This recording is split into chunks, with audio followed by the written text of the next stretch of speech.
프랑스에서 빵 만들고 과자 굽는 나추예요. 제가 제빵의 나라 프랑스로 유학 오려고 하시는 분들께 여러 가지 정보를 공유하려고 유튜브를 켰어요. 유학 준비하다 보면 첫째, 금전적인 부분을 배제할 수가 없어요. 학비부터 생활비까지 하나씩 세마다 보면 나 유학 갈 수 있는 거 맞아? 라는 생각이 들곤 하죠. 그래서 제가 돈 안 들이고 부모님께 손 안 벌리고 학비 지원받으면서 돈 벌면서 학교 다니는 방법을 좀 알려드리려고 해요. 혹자는 공짜, 무료라고 하지만 학생분들이 학비를 내지 않는 것이지 회사가 우리를 대신해서 학비를 지원해 주는 거랍니다. 자, 이 방법을 알테흐낭스라고 불러요. 일하고 동시에 공부할 수 있는 제도죠. 알테흐낭스 안에 Le Contrat d'apprentissage,와 Le Contrat de Professionnalisation으로 나눠져요. Le Contrat de Professionnalisation은 지속되는 교육과정이라고 만 25세까지입니다. 두 가지가 나이와 급여가 달라요. 아펑티스아주는 초기 도제 교육이라서 우리는 이 과정을 활용하게 될 거예요. 이것은 학생, 학교, 회사의 3중 계약이에요. 만 16세부터 만 35세까지 지원할 수 있고요. 학비 지원 플러스 월급까지 받을 수 있답니다. 정말 흥미롭고 매력적인 제도죠? 외국인도 가능하냐고요? 네, 물론입니다. 그러면 조건을 좀 알아볼까요? 우리가 먼저 할 일은 회사를 찾는 거예요. 링키드인이나 인디드, 메오페, 포렌폴로와 같은 플랫폼을 활용할 수도 있고요. 무작위로 이력서랑 모티바시용을 보내보기도 해요. 이 과정에서 조금 지칠 수는 있어요. 100군데 이력서를 넣더라도 답변이 안 오는 경우가 태반이거든요. 하지만 안 되면 퇴계하라, 의지의 한국인. 두드리면 문이 열릴 거예요. 모든 학교에서 이 제도를 사용할 수 있는 건 아니에요. 사립학교의 경우에는 거의 안 된다고 보시면 됩니다. 자, 여기서 잠깐 보통 아펑티 계약은 1년에서 3년 정도 하게 되는데요. 나이별로 계약 기간별로 받을 수 있는 월급이 달라요. 만 16세부터 17세까지는 1년 차에 최저임금의 27%를, 2년 차에는 최저임금의 39%를, 3년 차에는 최저임금의 55%를 받아요. 만 18세부터 20세까지는 1년 차에 최저임금의 43%, 2년 차에는 최저임금의 51%, 3년 차에는 최저임금의 67%를 받아요. 만 21세부터 25세까지는 1년 차에 최저임금의 53%, 2년 차에 최저임금의 61%, 3년 차에 최저임금의 78%를 받아요. 만 26세 이상은 1년 차부터 3년 차까지 최저임금의 100%를 지급받을 수 있습니다. 회사 입장에서는 어린 학생들을 채용하는 것이 조금 더 이득이겠죠? 나이가 많은 학생들을 채용하면 회사의 부담금이 많아지는 거니까요. 그렇다면 왜 회사들은 아펑티로 직원을 채용하려고 할까요? 법적으로 문제가 없는 회사라면 회사가 학교에 내는 학비를 중간에 지원해주는 기관이 있고 나라에서 세금 감면 등의 혜택을 받기 때문이에요.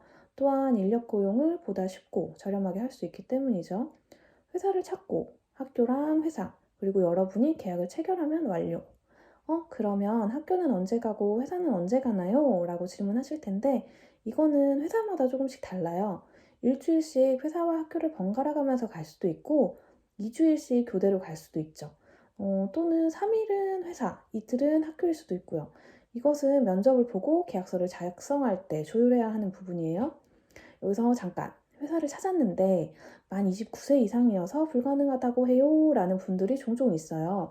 원칙적으로는 만 29세까지가 아펑티스타주를 진행할 수 있는 나이예요. 하지만 첫 번째, 본인이 가지고 있는 자격증 또는 학위가 그보다 더 높은 수준의 자격을 취득하기 위한 거라면 가능하고요. 두 번째, 이전 계약이 정당한 사유에 의해서 종료되었을 경우에도 가능해요. 나이 제한 없이 받을 수 있는 경우에는 첫 번째, 장애인 근로자인 경우, 두 번째, 학위 취득이 필요한 사업체를 운영하려고 하는 경우, 세 번째, 스포츠 선수로 등록된 경우, 네 번째, 관련 학위나 전문 직위를 취득하지 못한 경우에 가능해요. 또한 스타주 알테흐네도 존재하는데 스타주랑 알테흐낭스를 함께 진행하는 경우도 있습니다.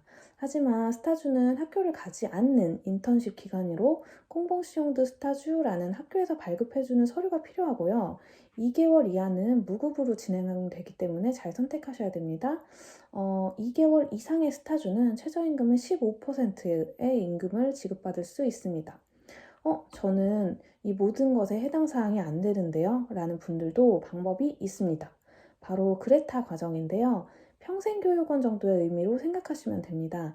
그레타 과정은 실업자, 구직자, 직업을 변경하려는 자 등을 대상으로 맞춤형 교육을 제공합니다. 아펑티 과정과 동일하게 교대로 회사와 학교에서 훈련받을 수 있습니다. 관련 직종에 학위 또는 자격증이 없는 경우 21세 미만의 경우에는 최저임금의 55%, 21세 이상의 경우 최저임금의 70%, 26세 이상의 경우 최저임금 또는 통상임금의 85% 임금을 받을 수 있습니다.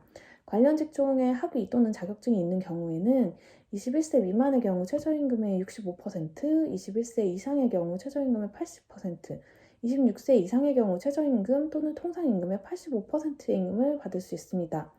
그러면 비자는 어떻게 받을 수 있나요? 라고 질문하실 텐데요. 알테오낭스로는 비자를 받기가 가능합니다. 그런데 우리가 현실적으로 한국에서 회사를 찾고 학교를 찾고 또 계약서를 작성하기는 어려울 거예요. 왜냐하면 굳이 말도 잘 못하는 외국인에게 이런 과정을 교육해주기 위해서 복잡한 비자 과정과 세금 문제까지 떠안을 회사와 학교는 찾기가 어렵기 때문이에요.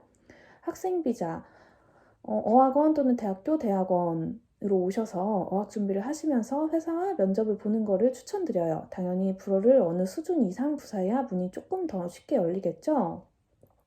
학생 비자는 1년에 964시간을 일할 수 있어요. 이 이상의 시간을 일하기 원하신다면 임시 취업 허가를 신청해야 합니다. 그리고 폴&폴로와 구직센터에서 도와준다는 말을 들었는데요 하시는 분들, 외국인 학생 비자로는 구직센터에 등록이 매우 어렵기 때문에 사실상 도움을 받기가 조금 힘듭니다. 그러나 다른 종류의 거주 비자를 가지고 있다면 구직센터의 문을 두드려 보는 것도 방법이겠죠? 자, 이렇게 학비 지원 방법을 알아보았는데요. 도움이 조금 되셨나요? 물론 리선스 과정이나 마스터 과정을 준비하는 학생들에게는 더 많은 장학금 같은 기회가 열려 있을 거예요. 하지만 제가 드리고 싶은 정보는 제가 제빵에 초점이 맞춰져 있음을 알려드립니다. 도움이 되셨다면 구독과 좋아요 눌러주세요.